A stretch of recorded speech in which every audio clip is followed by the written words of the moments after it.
বন্ধুসকল Assamese everything YouTube চেনেলটোত আপোনালোকক স্বাগতম জনাইছোঁ। আজি লৈ আহিছোঁ কেইটামান পোষ্ট ওলাইছে ডিচি অফিচ শোণিতপুৰত কেনেদৰে এপ্লাই কৰিব লাগিব আৰু কোৱালিফিকেশ্যন কি কি আৰু এক্সাম প্ৰচেছটো কেনেকুৱা হ'ব, চিলেবাছ সম্পূৰ্ণ আমি আলোচনা কৰিম। আহকচোন ভিডিঅ'টো সম্পূৰ্ণ চাওঁ। এয়া এখন নটিফিকেশ্যন দেখিছে, office of the district commissioner Sonitpur, advertisement 14/3/2024 তাৰিখৰ এখন এডভাৰটাইজমেণ্ট। আৰু শোণিতপুৰ ডিষ্ট্ৰিক্টত থকা কেইবাখনো নতুনকৈ বনোৱা টি গাৰ্ডেন এৰিয়াৰ মডেল স্কুলৰ বাবে জুনিয়ৰ এছিষ্টেণ্ট আৰু মাল্টিটাস্কিং ষ্টাফ গ্ৰেড 4 পোষ্ট ওলাইছে। টোটেল 26টা, 13টা জুনিয়ৰ এছিষ্টেণ্ট গ্ৰেড 3 আৰু 13টা মাল্টিটাস্কিং ষ্টাফ গ্ৰেড 4।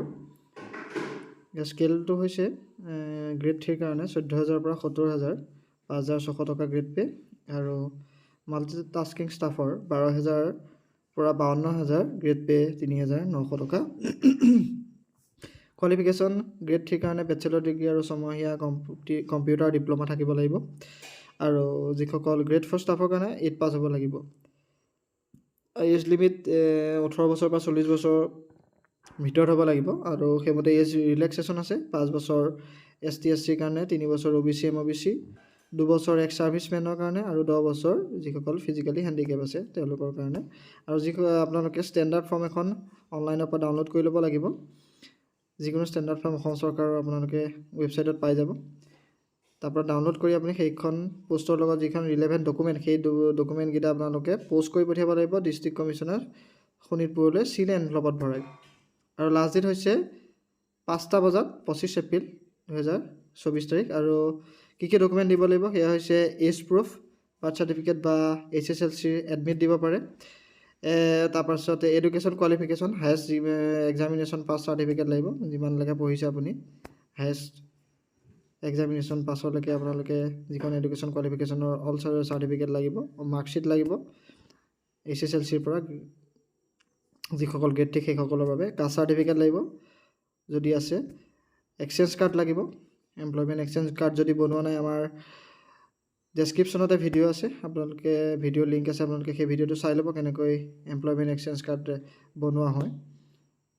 আৰু 2খন ৰিচেণ্ট পাছপৰ্ট চাইজ ফটোগ্ৰাফ দিব লাগিব। আৰু ৰেচিডেঞ্চ প্ৰুফ PRC বা ভোটাৰ ID দিব লাগিব, কম্পিউটাৰ ডিপ্ল'মা বা ডিগ্ৰী চাৰ্টিফিকেট দিব লাগিব, এয়া গ্ৰেড 3ৰ কাৰণে। আৰু এপ্লিকেশ্যন ফিজ কোনো দিব নালাগে। চিলেকশ্যন ক্ৰাইটেৰিয়া গ্ৰেড 3ৰ কাৰণে 150 নম্বৰ পৰীক্ষা হ'ব, general English 50 mark, general knowledge 50 mark, আৰু এৰিথমেটিক 50 মাৰ্ক। তাৰপাছত 2 নম্বৰ পাৰ্টটো হৈছে 50 নম্বৰ কম্পিউটাৰ টেষ্ট হ'ব। আৰু প্ৰতিটো পোষ্টৰ বাবে 4জনকৈ চিলেক্ট কৰিব কম্পিউটাৰ টেষ্ট দিবলৈ, আৰু তেওঁলোকে কম্পিউটাৰ টেষ্ট দিব লাগিব। কম্পিউটাৰ টেষ্টৰ 5 মাৰ্ক হৈছে 20 নম্বৰ, 20 নম্বৰ পাবই লাগিব, 20 নম্বৰ পালেহে তেওঁক পাছ হিচাপে গণ্য কৰা হ'ব। তাৰপাছত গ্ৰেড 4ৰ কাৰণে যি চিলেকশ্যন হ'ব সেয়া হৈছে 50 মাৰ্কৰ পৰীক্ষা হ'ব, 30 মাৰ্ক অসমীয়া, আৰু 20 নম্বৰ হৈছে জেনেৰেল নলেজ।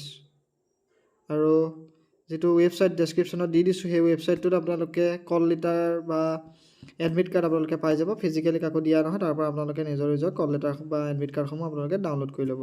আৰু ভেন্যুটো তাতে লিখা থাকিব, ডেট আৰু টাইম তাতে লিখা থাকিব এডমিট কাৰ্ডত, গতিকে এডমিট কাৰ্ডটো আপোনালোকে ডাউনলোড কৰি ল'ব। গতিকে আশা কৰিছোঁ ভিডিঅ'টো চাই ভাল পালে, ইনফৰ্মেশ্যনটো ভাল পাইছে। গতিকে ভিডিঅ'টো লাইক কৰি দিব, শ্বেয়াৰ কৰি দিব, আৰু চেনেলটো ছাবস্ক্ৰাইব কৰি দিবলৈ নাপাহৰিব।